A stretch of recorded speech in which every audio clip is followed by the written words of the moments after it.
queremos enviar un abrazo caluroso y un saludo fraterno a todos nuestros hermanos y amigos que nos sintonizan a través de este canal. Gracias por estar pendientes del estudio de la lección todos los días y por estar pendientes del repaso semanal de la lección. Prácticamente hemos llegado a la finalización del primer folleto de la escuela sabática y no hay duda que ha sido una experiencia maravillosa con respecto a la temática que durante todo el trimestre se ha tocado, y exaltar también la forma en que termina esta lección. Iniciamos exaltando a Cristo y terminamos exaltando a Cristo, y hoy veremos la razón primordial por la cual así lo estableció el Señor a través del apóstol Pablo en su carta a los Hebreos. Muy bienvenidos, y antes de iniciar vamos a inclinar nuestro rostro para orar. Señor, alabado sea tu nombre. Bendito sea tu nombre. Solamente por tu voluntad y por tu mano hemos podido llegar hasta aquí. La finalización del primer trimestre del año. Nos hemos gozado con estas lecciones de escuela sabática en medio de una pandemia, y hemos podido llegar hasta aquí únicamente porque debes tener un propósito para nuestra vida. Muchas personas han perdido la vida. Muchos de nuestros hermanos de iglesia han perdido la vida. Y nosotros seguimos aquí. Y hemos tenido el privilegio de estudiar una lección maravillosa y situarnos en este momento. Úsanos con poder, que todo lo aprendido pueda ser valorado, apreciado, y lo más importante, pueda transformar de una vez por todas nuestra vida. En este último repaso del primer trimestre, nuevamente queremos invitar a tu Espíritu Santo para que nos ayude a comprender la verdad que quieres que conozcamos. En Cristo, nuestro amado Salvador, lo pedimos. Amén y amén. Bueno, una lección bastante interesante.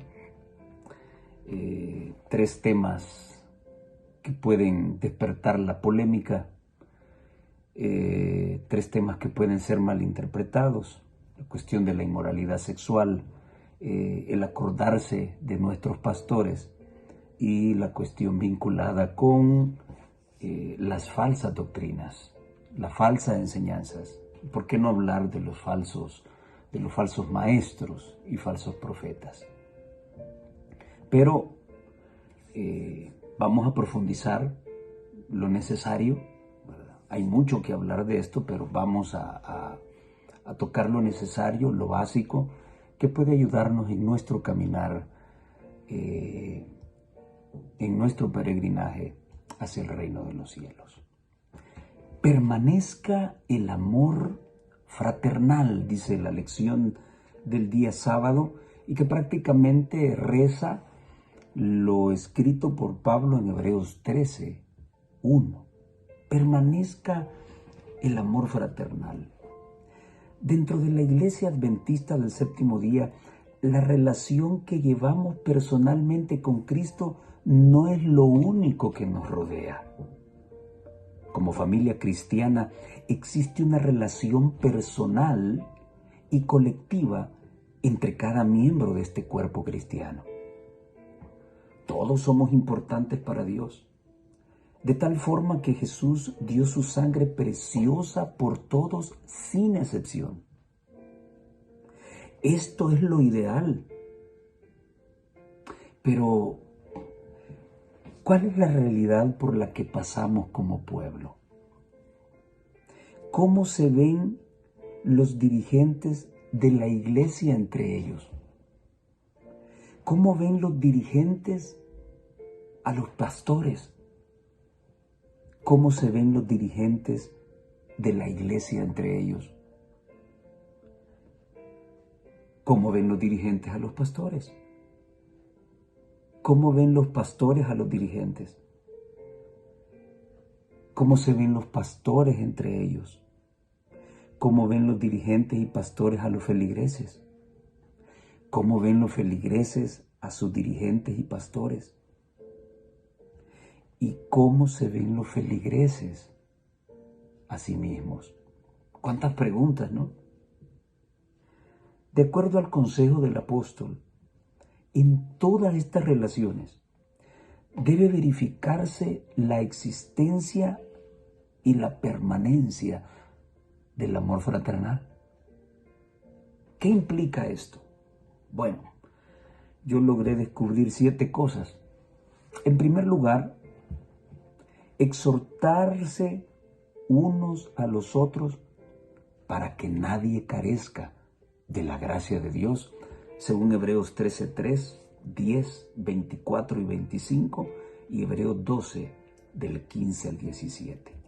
En segundo lugar, la práctica de la hospitalidad, según Hebreos 13:2. Número 3, visitar y apoyar a los presos y maltratados, según Hebreos 13:3. En cuarto lugar, honrar y valorar el matrimonio, según Hebreos 13:4. Quinto punto, evitar caer en la codicia, según Hebreos 13:5 y 6. Sexto lugar, acordarse de nuestros pastores, considerar su conducta e imitar su fe, si ésta se alinea con la fe de Cristo, según Hebreos 13, del 7 al 17. Y finalmente, el séptimo punto, orar por quienes a través de la pluma interpretan las Escrituras, exhortan, ilustran y guían al pueblo, a fin de que lo que escriben exprese la voluntad de Dios, se apegue al consejo del profeta y sea de bendición para el pueblo, según Hebreos 13, 18 y 19. Con respecto a esto, la sierva del Señor nos dice en Testimonios para la Iglesia, tomo 1, la página 219 y 220, la ternura y la misericordia que Cristo ha revelado en su propia vida preciosa deben ser para nosotros ejemplo de la manera en que debemos tratar a nuestros semejantes y especialmente a los que son nuestros hermanos en Cristo. Hemos sido amados con ternura infinita y sin embargo, muchos de los nuestros tienen poco amor unos hacia otros.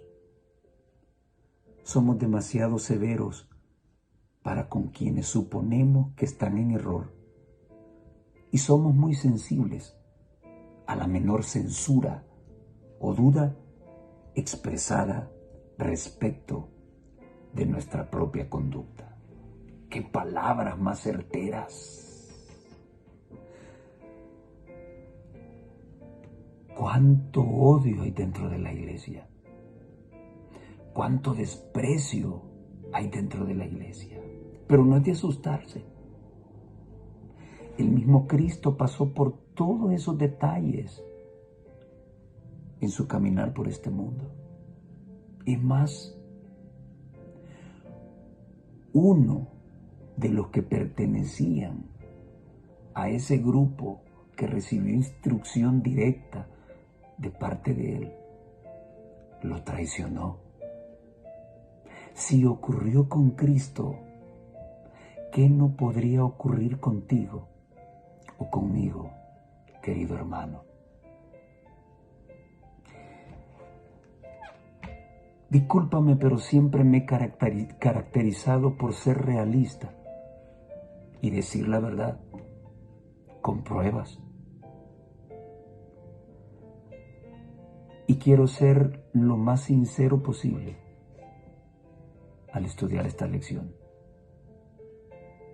con el afán de que hagamos un cambio, ese cambio que Dios ha estado esperando por tanto tiempo en cada uno de nosotros. Cuidar al pueblo de Dios, dice la lección del día domingo. Y vamos a iniciar con una pregunta. ¿Qué tan importante es la hospitalidad dentro de la iglesia? Y esta situación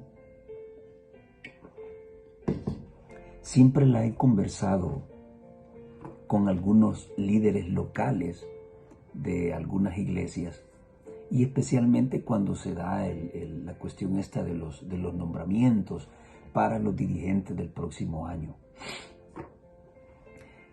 Siempre es bueno, por muy excelentemente que un hermano haya hecho las cosas y ya no pueda continuar, o por muy mal que haya hecho las cosas y por lógica ya no puede continuar, hay que ser agradecidos. Hay que reunir a los miembros entrantes y salientes y hacer un desayuno, un almuerzo o una cena donde podamos convivir y no solamente darle la bienvenida a los nuevos dirigentes, sino también darle las gracias a los que prestaron su servicio durante el año lectivo que finaliza. Sacrificaron tiempo, sacrificaron a sus familias, el tiempo que le pertenece a sus familias, lo sacrificaron por estar pendientes de la iglesia. Me encantó esta parte de la hospitalidad. ¿Qué tan importante es la hospitalidad dentro de la iglesia? Hebreos 13, 1 y 2 nos exhorta a ser hospitalarios. Romanos 12, 13 nos invita a practicar la hospitalidad. 1 Timoteo 3, 2 nos dice que la hospitalidad es una cualidad de un buen líder. Tito 1, 8 nuevamente acuña el término hospitalidad como cualidad de liderazgo. Y 1 de Pedro 4, 9 nos insta a hospedarnos unos a otros sin murmurar. ¿Te han hospedado alguna vez y han murmurado contra ti y han colocado un puñal en tu espalda espiritual? Yo lo he vivido muchas veces y lo vivo actualmente. Es interesante esto. Hubo un tiempo en la historia de la humanidad que ser cristiano era un acto de temeridad. Pertenecer a una cofradía que basaba su filosofía de vida en las enseñanzas de un maestro que fue crucificado y luego misteriosamente resucitado era una historia no tan fácil de creer. Cuando el pueblo de Dios sufrió persecución, se puso a prueba la hospitalidad de sus mismos hermanos. Pero el asunto de la hospitalidad va más allá del hecho de proteger a los de tu mismo credo frente a situaciones adversas. Como cristianos, la Biblia nos invita a ser hospitalarios, a ser bondadosos con los demás, con los presos, los enfermos, los abatidos, los enlutados, los vecinos, los amigos y forasteros. Así como Cristo, el Cristo sufriente, cultivó el amor entre los que vino a salvar. Ahora, muy pronto enfrentaremos una persecución. Y la pluma inspirada nos invita a ser hospitalarios y bondadosos hoy, para que cuando se desate la tempestad, cuando vengan los tiempos difíciles, recibamos hospitalidad, pero en el grado que la dimos a los incrédulos en tiempo de paz. ¿Te has puesto a pensar cuántos ángeles alojaste por tu hospitalidad? ¿Cuántas limosnas hablaron de tu buen corazón frente a forasteros en el camino que imploraban tu ayuda y no eran más que ángeles con vestimenta humana? La hospitalidad siempre fue una característica de los siervos de Dios. Y así lo demuestra la Biblia al describir la vida de Abraham, de Lot, de Moisés, de David y de muchos otros. Y quiero aprovechar este espacio para hacerte una pregunta. ¿Cómo tratamos a los recién bautizados? Siempre hemos acuñado el término que son tiernos en la fe, pero comúnmente puedo ver en nuestras iglesias que pareciera ser que cuando ganamos un alma, la meta es llevarlo a las aguas bautismales y ahí terminó nuestra responsabilidad. ¿Ocurre eso en el desarrollo físico del ser humano? El fin de la gestación es que el niño salga del útero y una vez afuera lo abandonamos. ¿Es así cómo se maneja la cuestión del desarrollo humano? De ninguna manera. El padre y la madre están constantemente alimentando a ese niño, cuidando a ese niño, educando a ese niño. Ese debe ser el comportamiento nuestro frente a los nuevos hermanos. Son tiernos en la fe y por lo tanto debemos llevarlos de la mano. ¿Cuándo? El tiempo que sea necesario. Porque un alma para Dios es muy preciosa y para nosotros debe serla también. En resumen, brindar hospitalidad implica compartir posesiones con otras personas, sufrir con otras personas, así como Cristo lo hizo en su camino por este mundo. Precioso ejemplo. La sierva del Señor menciona en el ministerio de curación que el método efectivo de evangelismo sigue siendo el mismo. ¿Cuál método es ese? El método que empleaba Jesús. Jesús se hacía amigo de la gente y se comportaba como que él deseaba hacerles un bien. Es el mejor método. No es disfrazarse de payaso, o no es ponerle un título atrayente a una campaña que al final ni muestra el mensaje adventista, sino que es una repetición del mismo discurso evangélico.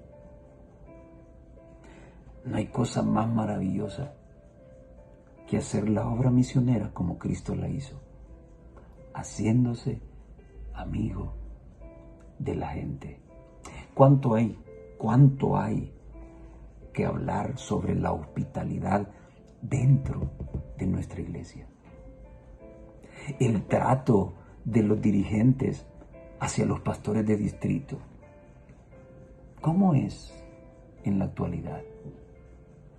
El trato de algunos pastores para con sus congregaciones, el trato de la feligresía para con sus pastores.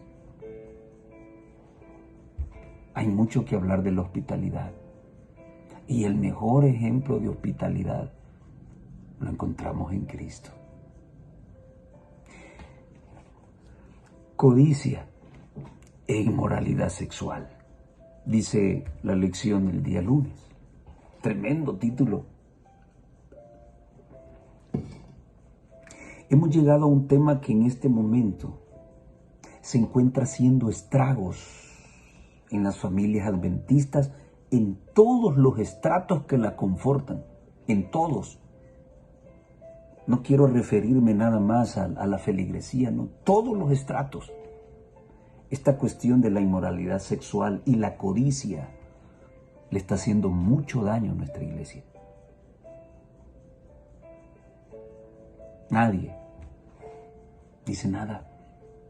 Nadie hace nada frente a la inmoralidad sexual.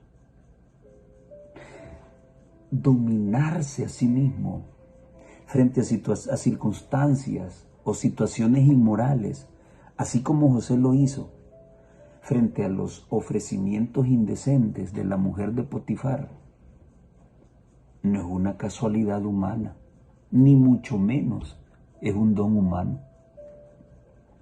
Quien, confiado en su propio concepto de fortaleza espiritual, se lanza temerariamente a enfrentar la tentación sexual, tarde o temprano fracasará y se verá envuelto en situaciones penosas. Pornografía, sexo ilícito, promiscuidad, homosexualismo, lesbianismo, comportamientos afeminados, el posar desnudos en las redes sociales, en las páginas web de solteros, los divorcios, las traiciones bilaterales, el esposo a la esposa y la esposa al esposo, etcétera, etcétera. Son las tentaciones modernas que están visitando especialmente la vida de nuestros jóvenes. Matrimonios jóvenes y matrimonios supuestamente maduros, con una trayectoria de muchos años. Son tentaciones que someten aún a los más adultos, quien de alguna manera deberían ser ejemplo de templanza y fidelidad para los más jóvenes.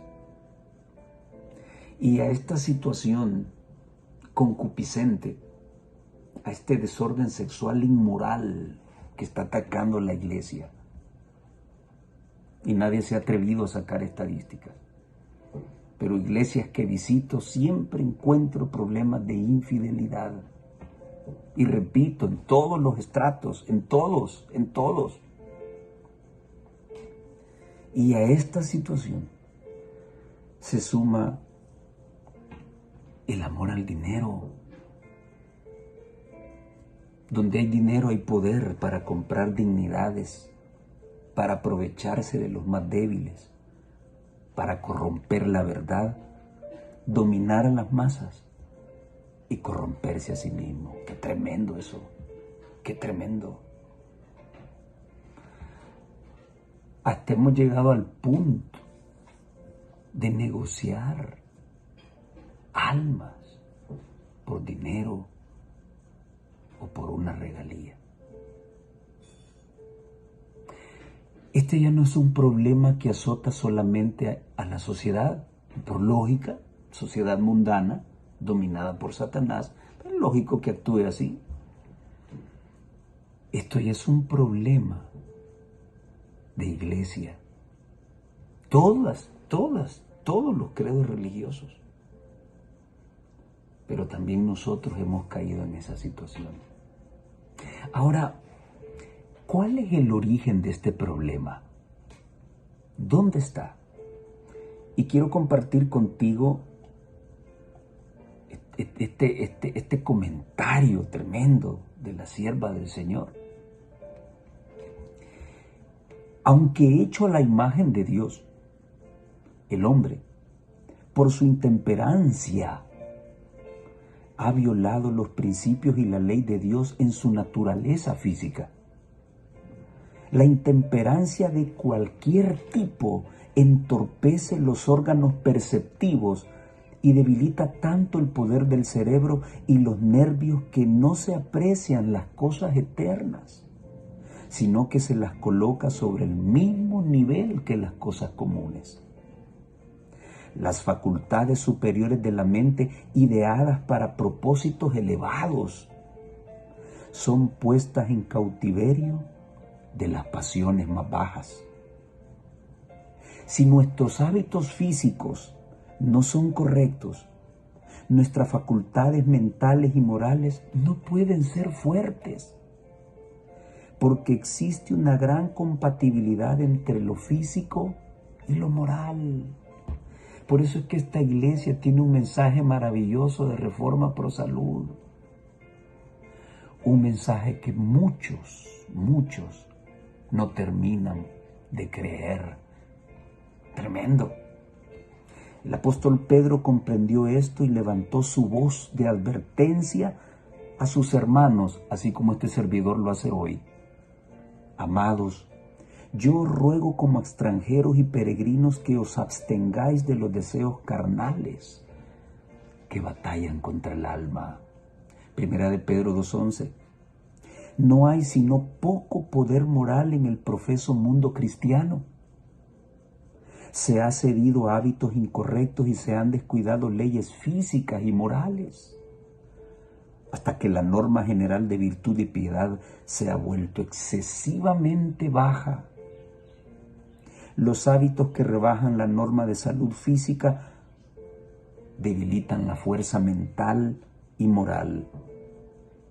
La complacencia de apetitos y pasiones antinaturales tiene una influencia dominante sobre los nervios del cerebro. Los órganos animales son fortalecidos, mientras que el aspecto moral se debilita. Es imposible que un hombre intemperante, oiga bien esto, mi hermano, es imposible que un hombre intemperante sea cristiano, porque las facultades superiores son puestas en esclavitud de las pasiones. ¡Qué tremendo esto! ¡Qué gran verdad! Testimonios para la Iglesia, tomo 3, páginas 59 y 60. Aquí mismo y a lo externo hay una enorme relación entre lo físico y lo mental. ¿Por qué no queremos comprender la voluntad del Señor para nuestras vidas? Bueno, porque todavía estamos metiendo a nuestro cuerpo alimentos que son nocivos para nuestra salud. Entonces, ¿cuál es lo peligroso de este asunto? La inmoralidad sexual. No prestarle atención a la temperancia. Bueno, en primer lugar, Efesios 3:5 nos enseña que ningún fornicario, sea quien sea, y la posición que ocupe dentro de esta iglesia, ningún fornicario, inmundo o avaro tiene herencia en el reino de Cristo y de Dios. Y esto no lo digo yo, lo dice la lección. El problema es que yo lo diga. Pues sí, pero por eso lo estoy reafirmando. Lo dice la lección. Lo que leí de la intemperancia y la relación de lo físico con lo espiritual, no lo dije yo, lo dice la sierva de Dios. Sí, pero el problema es que yo lo saque a colación. Pues sí, pero está escrito. Y si está escrito es la verdad. Y mientras sea la verdad, yo la voy a decir. En segundo lugar, no podemos servir a dos señores, decía la lección. Debemos tomar una decisión de vida o de muerte frente a esta situación. ¿A quién vas a servir? ¿A las pasiones o al Señor? Está claro que hoy vivimos en una sociedad inmersa en donde el placer pesa más que la razón. Pero en el cristiano, en la vida cristiana, la razón debe someter al placer. Debemos llevar nuestras bajas pasiones a Cristo. Pero no podemos servir a dos señores, según Lucas 16:13. Y en tercer lugar, la inmoralidad sexual y el amor al dinero siempre ocasionan daños a terceros. Y las heridas que provocan son tan profundas que al final muchos terminan por abandonar la iglesia. Es tremendo esto, no es cualquier cosa. ¿Cómo hacer frente a estos problemas? Podría ahondar mucho en esto. Hay muchas ideas, pero yo planteo esto. Hay que hacer una reingeniería con visión en departamentos claves, como el Ministerio Infantil, el Ministerio de Jóvenes y el Ministerio de Hogar y Familia.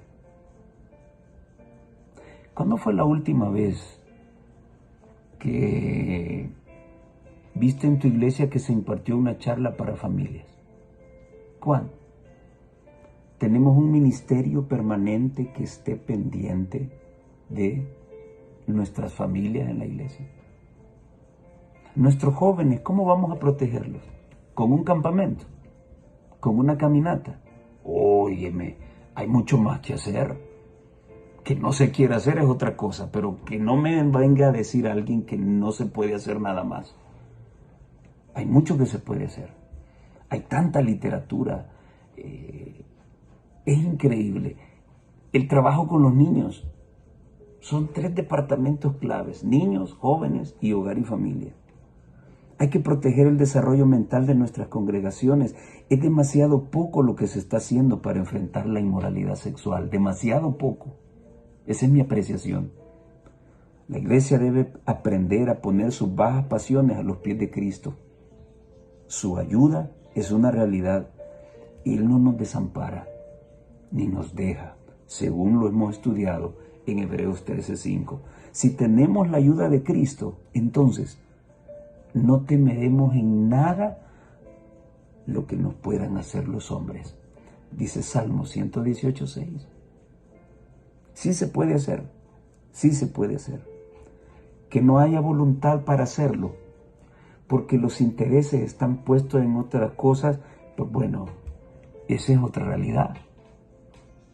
Pero sí se pueden hacer las cosas. Sí existe la gente idónea también, pero todavía nadie quiere tocar el tema. Todavía nadie quiere meterle diente al asunto, pero hoy por hoy muchas familias se están rompiendo y muchas familias están abandonando la iglesia. Vale la pena poner atención a esto. Y si la lección lo menciona,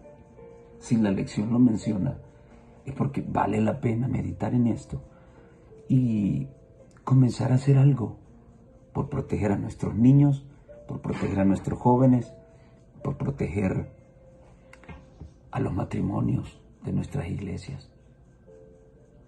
A mí me da pena ver cómo otros movimientos religiosos están mucho más organizados que nosotros en esto. Y si nosotros, que somos el pueblo de Dios, que tenemos una tremenda luz en la palabra de Dios y en los testimonios, deberíamos estar haciendo cosas mejores por amor de Dios y por amor de nuestros hermanos. Así que hay mucho que hablar de esto, pero si se menciona es porque realmente, si la cartilla lo ha tocado, es porque es bueno que pensemos en eso y que hagamos localmente lo que tenemos que hacer. Pedir las ayudas que debemos pedir, el apoyo que debemos pedir, el financiamiento, no sé yo. Pero debemos tener una actividad constante para proteger a nuestras familias. Esta es una realidad por la que estamos pasando. Y vale la pena enfrentarla con valentía, con sinceridad, pero sobre todo con la fe de que si nos tomamos del Señor, será posible salvar a nuestro pueblo. Es así como yo lo veo. Es así. Llegamos al día martes. Otro tema que puede prestarse a polémica y a malos entendidos. Pero, repito, si la lección lo menciona, es pues porque vale la pena meterle diente al asunto y hacer los arreglos pertinentes. Acordaos de vuestros pastores. Bueno, ya cuando me dicen acordarme, pues bueno, lo contrario es olvidarme. La lección inicia con una pregunta interesante. ¿Cuál debería ser nuestra relación con nuestros dirigentes? Sí, con los locales, con el pastor de distrito y con quienes dirigen la iglesia de nuestra nación y los que dirigen la iglesia mundial. ¿Cuál debería ser nuestra relación con ellos? Ahora, yo quiero que observen algo. La pregunta inicia con una expresión idealista. ¿Cuál debería? Lo que da a entender que la relación entre el pueblo y la dirigencia no es como debería ser. Y la pregunta es, ¿por qué? ¿Cuáles son las razones por las cuales esta relación no sea la ideal en estos momentos? No con toda la iglesia en general, pero sí en un gran sector de la misma. Relación que, si no recibe tratamiento, pues termina en grupos disidentes, ¿no? ¿Y cuántos tenemos en nuestra iglesia? Más de 1000. No voy a ahondar en eso en este espacio. Hay muchísima tela que cortar con respecto a esto. Pero sí reconozco, yo, que hay razones de peso que sustentan ese distanciamiento y algo hay que hacer. Y la lección trata acerca de eso en este apartado. Ahora, existe un problema, yo diría una inmadurez. Al hablar de la dirigencia y del pastorado, hay que hacerlo con una visión realista y sin miedo. ¿Por qué? Bueno, analizarlo no te hace disidente ni enemigo de quienes están al frente de la iglesia. Muchos eruditos nuestros lo hacen, con el afán de encontrar respuestas al adventismo moderno por el que cruza la iglesia en este momento y darle una solución. Ahora, aunque no faltará algún cizañoso que tome el video de esta lección y lo muestre inmaduramente y digan, oigan lo que Jaime Canales está hablando acerca de nuestros pastores. Bueno, eso a mí nunca me ha preocupado, siempre hay monaguillos en nuestras iglesias. Pero la verdad es la verdad y la expongo con el afán de mejorar esa relación que tanto Pablo y la lección han tratado de revelarnos. Entonces lo hago con ese afán, mejorar y no desvirtuar o destruir. Bueno, por lo menos ese es mi sentir. Otros lo harán con otro espíritu. Un disidente lo hará con otro espíritu. ¿Sí?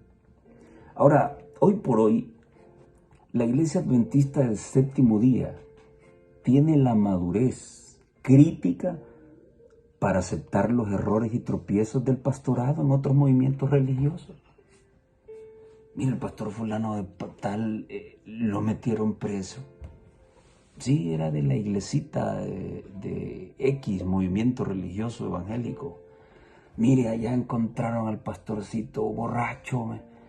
Y sí, ahí tenía una iglesita, vecino mío, dicen algunos por ahí, ¿no? Mire, allá metieron preso a un pastor, ¿verdad? Por robo. Metieron preso a fulano por violador. Entonces, parece ser que como adventistas tenemos la madurez de, bueno, sí, ¿verdad? Esos errores se dan allá, con los movimientos evangélicos. Pero la realidad es que la iglesia adventista no tiene la madurez crítica de aceptar esos mismos errores y tropiezos en la vida de sus mismos pastores adventistas. Por otro lado, hablar del tema tocar el tema puede costarte tu reputación, tus privilegios en la iglesia y hasta tu defraternización y ganarte el título de disidente. Todo porque lamentablemente nuestra dirigencia no tiene la madurez de aceptar sus errores y reconocer que hay un pueblo que observa y pide rendición de cuentas, situación que es normal en toda organización, normal y lógica. Rendir cuentas claras despeja dudas y fortalece la confianza y las buenas relaciones entre la familia de Dios, aspectos a los que Pablo quiere llevarnos. Interesante lo que nos plantea Hebreos 13:7, que es el versículo donde se centra el análisis del tema. Y reza de la siguiente manera: acordaos de vuestros pastores, que os hablaron la palabra de Dios. Considerad cuál haya sido el resultado de su conducta. Y termina diciendo: e imitad su fe. Ahora, de esta impresionante cita, puedo rescatar 4 cosas. La primera es la palabra acordaos. El apóstol le sugiere al pueblo no tener en el olvido a los que un día iniciaron la obra de formar esta iglesia, a quienes administran las cosas sagradas hoy en día. Por muy mala que sea o haya sido su conducta, su juicio, su forma de vivir, Pablo nos exhorta a acordarnos de ellos. Ahora la pregunta es, ¿para qué? Para mantener los lazos de amistad, las buenas relaciones y el amor fraternal. ¿Y qué mejor manera de acordarnos de nuestros dirigentes y pastores que orando por ellos, por sus necesidades, por su vida espiritual, por sabiduría para que sepan discernir entre lo santo y lo profano, entre el bien y el mal, para orar por sus familias? Hermano, hermana que me escuchas, en tu altar familiar o en tu altar personal, nunca debe faltar el nombre de tu pastor. Nunca debe faltar o deben faltar los nombres de los dirigentes locales. Nunca. Ellos también necesitan nuestro apoyo, solicitando al Señor que derrame su misericordia y su sabiduría para que con manos limpias y con dignidad puedan dirigir este pueblo. Podemos sacar tantas cosas de este asunto de acordaos. O sea, es un compromiso también. Es un compromiso. Por muchas diferencias que tú tengas con tu pastor, sí, pero es nuestro compromiso llevarlos al altar familiar. También ellos necesitan que se ore por ellos. Qué interesante esto, muy interesante.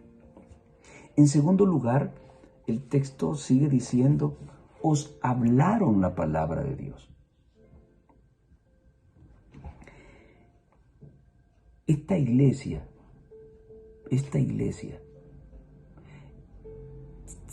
tiene sus orígenes en la profecía. Es interesante acordarnos de todo lo que Dios ha hecho a través de las edades por su pueblo. Y es interesante no olvidar lo que Dios hizo con los pioneros. Por eso es importante acordarnos, ¿sí? Y por eso es que la sierva del Señor escribió que no debemos temer nada del futuro a menos que olvidemos lo que Dios ha hecho en el pasado por nosotros. Entonces, esta iglesia fue fundada a base de mucho sacrificio. Llegar hasta donde hemos estado, sí, no ha sido cosa de la casualidad.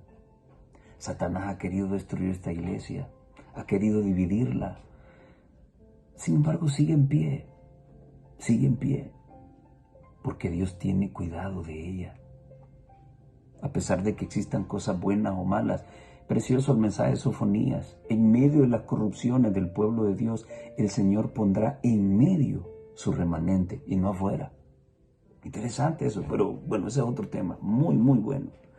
Ahora, os hablaron la palabra de Dios. A través de las edades los hombres fueron transmitiéndose lo que Dios había establecido en su palabra. Y nuestra iglesia es un movimiento profético que está fundado en la palabra de Dios. Ahora, el ministro del Evangelio ha sido puesto para predicar la verdad, presentar la mayor suma de verdad para conquistar corazones, para cuidar la grey del Señor, para ser el mediador frente a situaciones que se salen de los límites normales del comportamiento cristiano. Y siempre he considerado que cada una de nuestras iglesias debería tener su propio pastor. Bueno, en Estados Unidos hay iglesias que tienen hasta un copastor. ¿Cuál sería el beneficio de que cada iglesia tuviera su pastor? Bueno, en primer lugar, el pastor conocería mejor a su feligresía. No tendríamos problemas de disidencia. Podrían interceptarse inmediatamente. Y así podríamos evitar escándalos también que denigren la reputación de la iglesia. El pastor, mis hermanos, es un guardián. Un guardián, pero no de los intereses egoístas de quienes se lucran del Evangelio. Es el guardián del pueblo, del Dios Altísimo. Y por lo tanto, debe hablar conforme a la palabra de Dios. Y esa es su misión. Tremenda responsabilidad. Así que, oremos por nuestros pastores, para que ellos puedan sentirse protegidos por nuestras oraciones, protegidos por el amor de Dios, y pues que ellos se sientan comprometidos por velar por esta hermosa grey. La tercera cosa que el texto menciona, dice, considerad cuál haya sido el resultado de su conducta. Qué interesante lo que nos plantea Pablo con esta expresión. El pueblo no debe seguir ciegamente a sus dirigentes. Siempre deben considerar la conducta que estos revelan en su diario vivir. Mis hermanos, los pastores no son superhombres, no son de hierro, son de carne y hueso como nosotros. También sienten dolor, también lloran, también sufren cuando un hijo se les enferma o cuando pierden un familiar. Están sujetos a pruebas, a tentaciones y a caídas como nosotros. Y por eso es que hay que orar por sus vidas. No es fácil ser pastor, no lo es. Las peores y más grandes tentaciones que Satanás tiene para los hijos de Dios van dirigidas a los pastores, porque el enemigo sabe que si tumba a un pastor, muchos feligreses van a caer también. La iglesia debe considerar en todo tiempo si su pastor está escondido en Cristo y que de sus labios brota la verdad con un categórico, así dice Jehová. Y la cuarta parte que me gusta de esa cita tiene que ver con imitar su fe. Como en toda institución, el bien y el mal se encuentran por todos lados. En lo religioso, no olvidemos que somos la familia militante y en sus filas y procederes hay cosas buenas y cosas malas. Hay cosas que deben ocurrir, pero hay otras que no deberían ocurrir dentro de la iglesia. Lo único perfecto dentro de la iglesia es su doctrina. Esa no tiene errores, ni uno solo. Lo humano yerra. Eso lo sabemos bien. Hay ministros consagrados al Señor en nuestras iglesias. Hombres dignos de imitar por su consagración, por su devoción, por su conocimiento, por su trabajo administrativo, por su elocuencia, por su reputación intachable, por su trato con la grey, por su sabiduría para resolver problemas, por su alimentación y por una enorme cantidad de cosas. No son todos, pero sí hay hombres de Dios consagrados. Detrás de una vida así, sin duda alguna, está Cristo. A esos hay que imitar. Por eso Pablo nos pide primero considerar la conducta del ministro del Evangelio. Observar si tu pastor está imitando a Cristo, en primer lugar.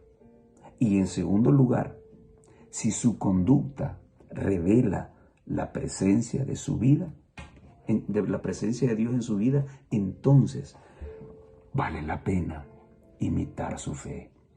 El mismo Pablo lo dijo en 1 Corintios 11:1. Sed imitadores de mí, dijo, así como yo imito a Cristo. Tremendo, tremendo. Pablo tenía una conceptualización ubicada de su propia personalidad. Y el mismo Jesús lo dijo en Mateo 7:6, por sus frutos los conoceréis. Imitemos lo bueno de los hombres consagrados. La lección termina con otra gran pregunta este día martes. ¿Qué puedo hacer para fortalecer o mejorar la relación con los dirigentes locales, el pastor de mi iglesia, los líderes a nivel mundial y con los hermanos de mi congregación? Bueno, no voy a dar ningún tips.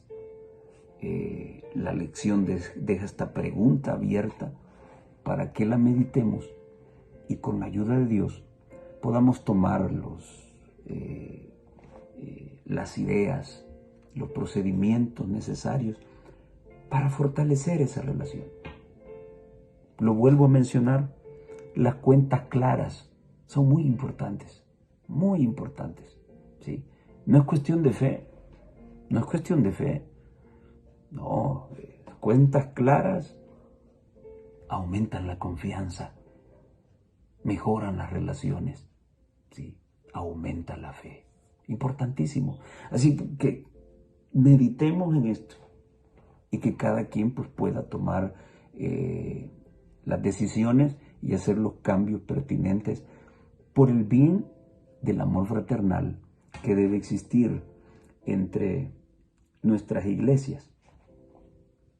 La sierva de Dios en Profetas y Reyes, página 21 y 22, dice lo siguiente: cuanto más elevado sea el cargo que ocupe un hombre y mayor sea la responsabilidad que ha de llevar, más amplia será la influencia que ejerza y tanto más necesario será que confíe en Dios.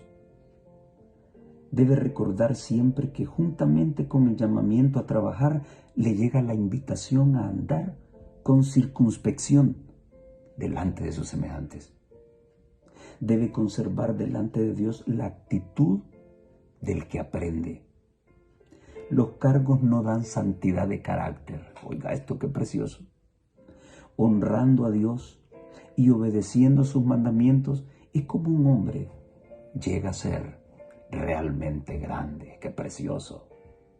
La senda de los hombres que han sido puestos como dirigentes no es fácil, pero ellos han de ver en cada dificultad una invitación a orar. Nunca dejarán de consultar a la gran fuente de toda sabiduría. Fortalecidos e iluminados por el artífice maestro, se verán capacitados para resistir firmemente las influencias profanas y para discernir entre lo correcto y lo erróneo, entre el bien y el mal. Aprobarán lo que Dios aprueba y lucharán ardorosamente contra la introducción de principios erróneos en su causa. Qué precioso, qué maravilloso. No os dejéis llevar de doctrinas diversas y extrañas, dice la lección del día miércoles. Otro tema poderoso. A la par del desarrollo de la verdad, la mentira también crece junto a ella, manifestada en doctrinas extrañas y de diversa sustentación bíblica. ¿Cómo distinguir la verdad del error? ¿O es que cada quien debe creer en lo que le dicta el corazón? Frente a esta realidad, necesitamos un ancla segura que nos ayude a soportar la tormenta. ¿Cuál es esa ancla? ¿Y dónde se asienta? Bueno, comencemos a hablar de ella, porque esto va a brindarnos seguridad frente al error. Y antes de poder confrontar una falsa doctrina con pruebas teológicas, hermenéuticas, exegéticas, hay un elemento que antecede a cualquier análisis escritural. Y esta semana aprendimos que ese elemento es la gracia de Dios. La lección nos pregunta, ¿dónde se obtiene la gracia? Y yo compondría la otra pregunta que sigue en la lección. ¿Cómo se relaciona la gracia de Dios con la firmeza del corazón en la verdad? ¿Qué quiero decirte con esto, mi hermano? Claro, frente a una falsa doctrina, pues bueno, tú vas con todo el peso hermenéutico y exegético y todo lo que pueda, todos los elementos de la teología, ¿no? Pero a mí me pareció sorprendente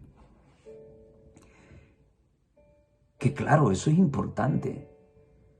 Sí, pero si comienzas a sacar todo tu aparato teológico para defender cosas que no entiendes, no comprendes o no estás seguro de ellas, entonces te conviertes en un evangélico común y corriente.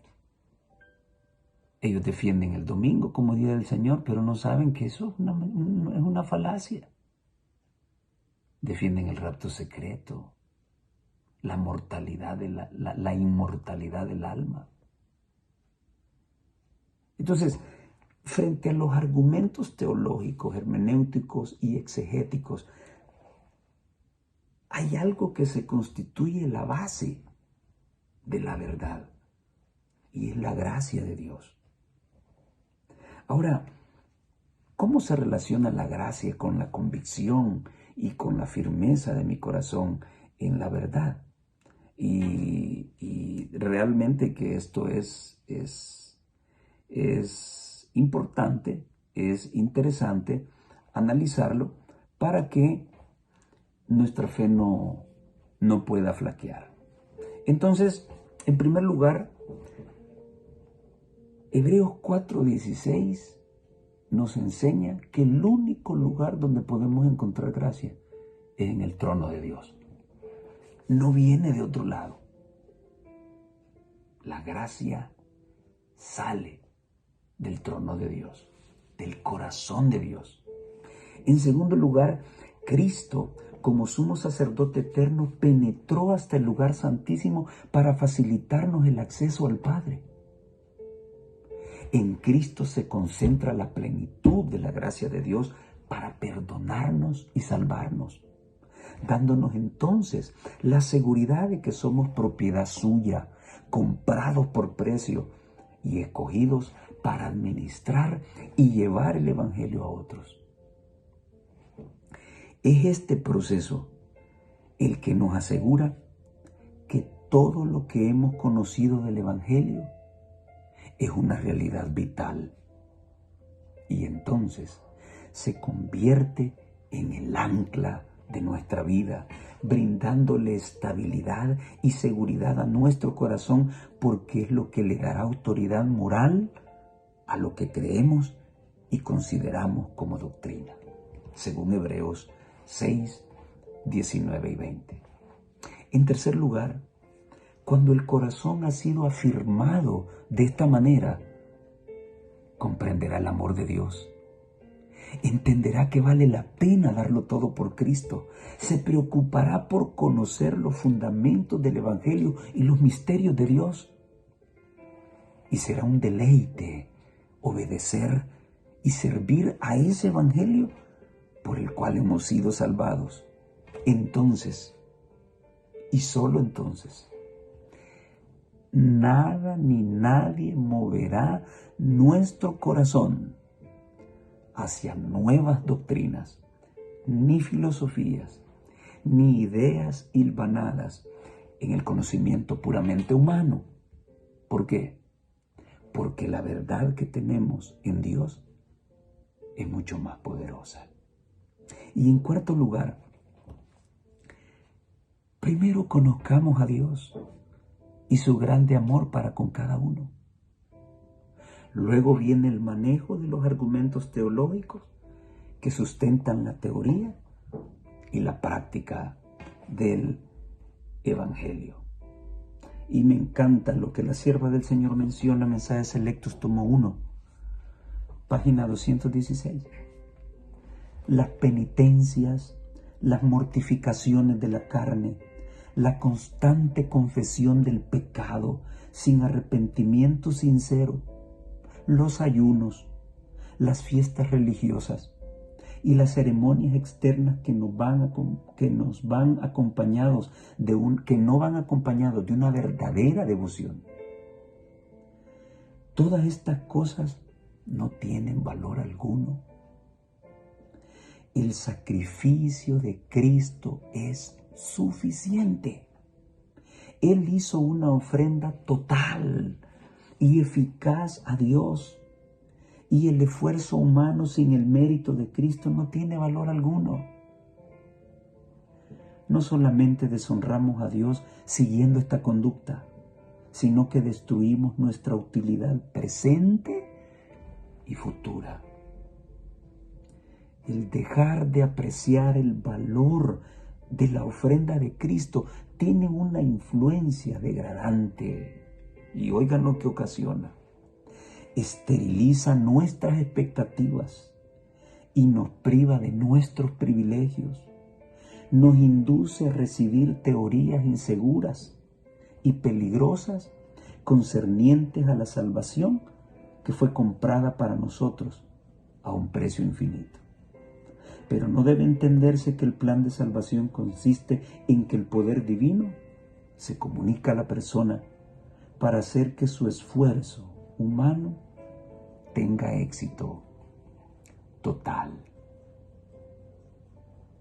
Hermanos y hermanas, no solamente tengamos o estemos en guardia con las falsas doctrinas que conocemos que vendrán de afuera, también debemos estar en guardia con aquellas cosas que se están infiltrando dentro de nuestra iglesia y que se están tomando como una verdad. Solo quiero mencionar dos. No existe esa generación sin pecado antes de que Jesús venga. La iglesia adventista no apoya eso y la Biblia no dice eso. Bueno, eso es algo que pulula por ahí. Otra cosa que escuché. Nadie ha guardado los 10 mandamientos, ni los guardará. Ahora, escucharlo usted de alguien que no comulga con nosotros, pues eso no es ningún problema. Pero que alguien con credenciales lo diga, eso ya se convierte en un problema. Entonces, cuando yo escucho este tipo de situaciones, yo me quedo así. ¿Y qué significa esto? Bueno, ¿y qué dice la profeta? Hermanos y hermanas, cada día en nuestros cultos, desde el púlpito, debe hablar la ley y deben hablar los testimonios. Yo como humano puedo utilizar mi intelecto y puedo interpretar un texto a mi manera y me puede salir bonito. Pero por lo menos lo que yo hago es decir, bueno, ¿y qué piensa la sierva de Dios con respecto a esto? ¿Estará de acuerdo conmigo o no? Ella está encuadrada con la Biblia. Entonces yo debo estar encuadrado con la Biblia y con ella. Entonces voy a investigar, voy a buscar y encuentro que mi pensamiento no cuadra ni con la Biblia ni con lo que ella escribió. Entonces, ¿qué tengo que hacer? Sacar esa idea de mi cabeza y desecharla. Ese es el proceso correcto. Pero si yo insisto y comienzo a poner en práctica la alta crítica y a poner en duda la veracidad y la autoridad de la Biblia, y comienzo a poner en duda lo que el profeta dice, entonces estoy en terreno peligroso. Y lo que estoy transmitiéndole a la iglesia es mi propia filosofía, mi propia apreciación de cómo deben ser las cosas. Tengamos mucho cuidado con esto. Y en último plano, llegamos a la lección del jueves. Salgamos a Jesús fuera del campamento. Qué raro, ¿no? Traduzcámoslo. Sigamos a Jesús fuera del campamento. ¿Qué significa esta expresión? Para descubrirlo, es necesario que analicemos lo que ocurría fuera del campamento. De la puerta principal del campamento hacia afuera, o de la puerta principal de la ciudad de Jerusalén hacia afuera, se consideraba el lugar más inmundo de todo el campamento israelita. ¿Qué es lo que se hacía allí? Bueno, la lección de escuela sabática nos menciona 3 actividades que ahí se realizaban. Según Levíticos 4:12, allá afuera se quemaban los restos de los animales sacrificados. Según Levíticos 13:46, allá afuera se expulsaban los leprosos y se aislaban de la gente. Y en tercer lugar, según Levíticos 24 del 10 al 16 y el 23, y Primera de Reyes 21:13 y Hechos 7:58, allá afuera era el lugar donde se ejecutaban a los blasfemos y a los criminales. Muy bien, entonces ya vemos que allá afuera de la puerta, fuera del campamento, no se hacían cosas bonitas. Entonces, 2 cosas interesantes. ¿Qué está haciendo Jesús allá afuera del campamento? Y segundo, ¿por qué debo seguir a Jesús afuera del campamento? Muy bien, todas estas actividades que menciona la lección, que se realizaban afuera, revelaban entonces que dentro del campamento estaba la presencia de Dios. Pues si todo lo inmundo y lo vergonzoso se llegaba afuera, bueno, es porque adentro el israelita consideraba que ahí estaba la presencia de Dios.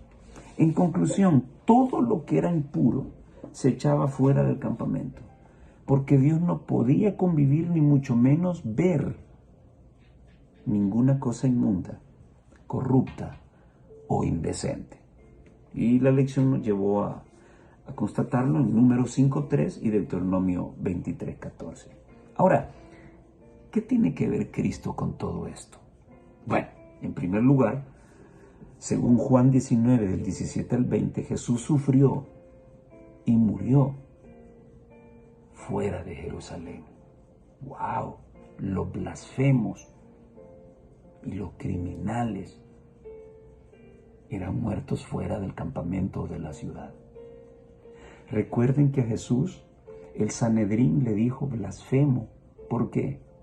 Porque él dijo que era uno con el Padre. Y él dijo, él demostró que tenía autoridad sobre el pecado, perdonar pecado. Y en esas 2 ocasiones le llamaron blasfemo, ¿sí? Y que son las 2 condiciones que Cristo no cumplía. Las cumple el papado, pero no Jesús. En segundo lugar, debido a esto, Cristo soportó una enorme vergüenza, morir fuera de la ciudad.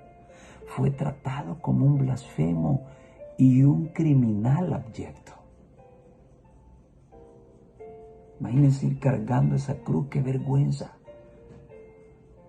Ese precioso ser humano que vino a hacer tantos bienes a esta tierra. Tremendo.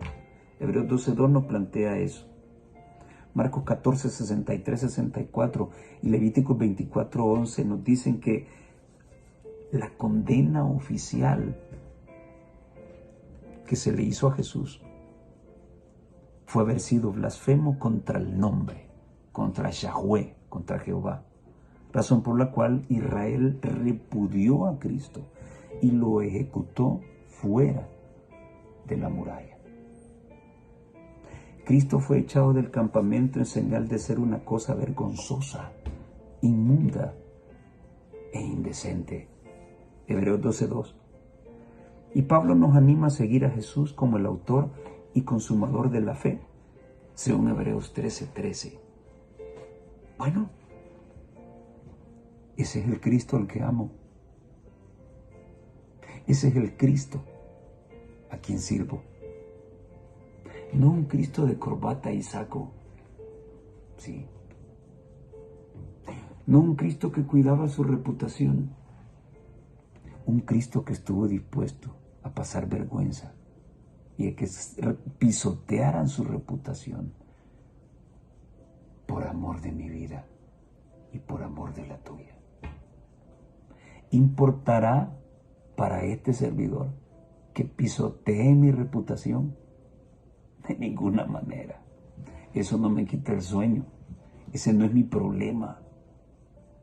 Si Cristo lo padeció, para mí será un placer, por causa de la verdad, también padecerlo. Entonces, es allá donde el apóstol nos invita a seguir a Jesús. Tremendo. En Hebreos 12:11, Pablo nos recuerda que padecer sufrimiento por Cristo en este momento,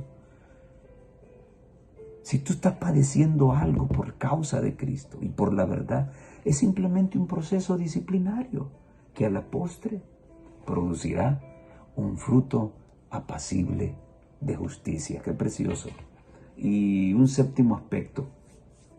Pablo nos desafía a dejar atrás nuestra comodidad, nuestro conformismo, allá en el campamento, allá en la ciudad,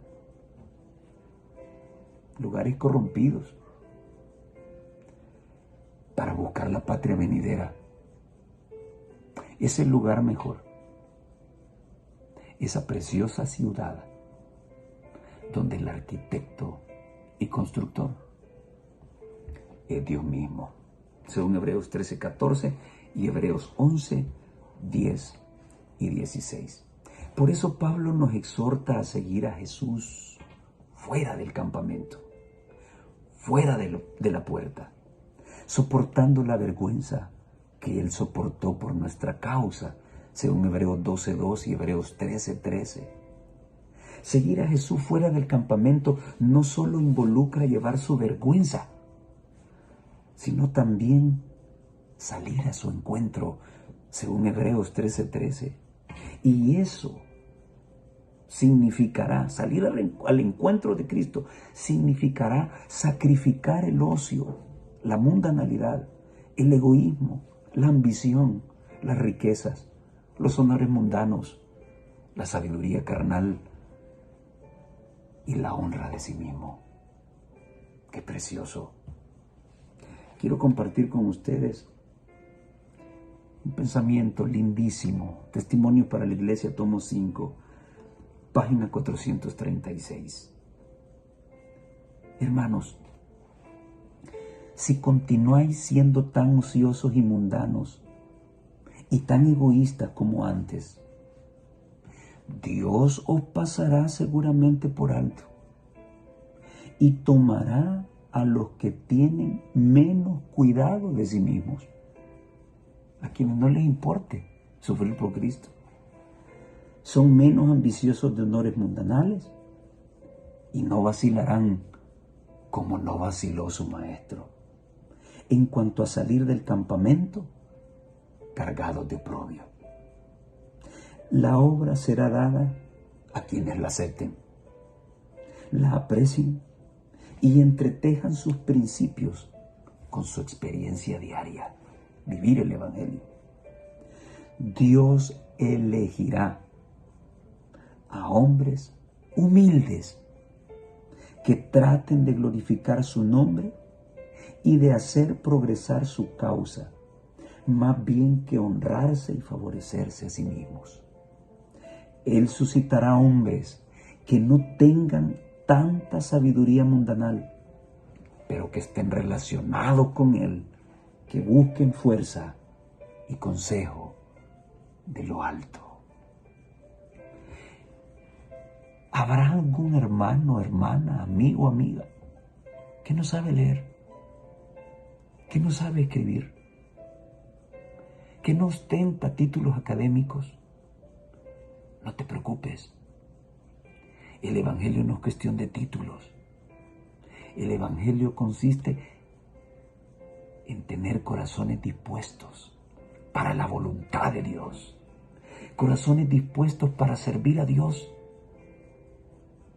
sin tener temor alguno de lo que tengan que enfrentar por amor de Cristo y por amor de la verdad. Hermano, hermana, amigo, amiga que me escuchas, amigo pastor que me escuchas, ¿cómo debes encarar el desprecio, el odio, la persecución, el reproche y la vergüenza por el hecho de exaltar la verdad? No solo en la sociedad donde vives, sino aún dentro de la iglesia misma. Quiero dejar en tu corazón este precioso pensamiento que se registra en Romanos capítulo 8, versículos del 35 al 39, y yo sé que los conoces. ¿Quién nos apartará del amor de Cristo? ¿Tribulación? ¿Angustia? ¿Persecución? ¿Hambre? ¿Desnudez? ¿Peligro? ¿Cuchillo? ¿Chambres? ¿Traiciones? Como está escrito, por causa tuya somos muertos todo el tiempo. Entonces parece a lo que dijo Martín Lutero: todo el que predica la verdad debe esperar la muerte a cada instante. Tremendo. Como está escrito, por causa de ti somos muertos todo el tiempo. Somos estimados como ovejas de matadero. Antes, en todas estas cosas, hacemos más que vencer por medio de aquel que nos amó. ¿Cómo resalta el amor de Dios?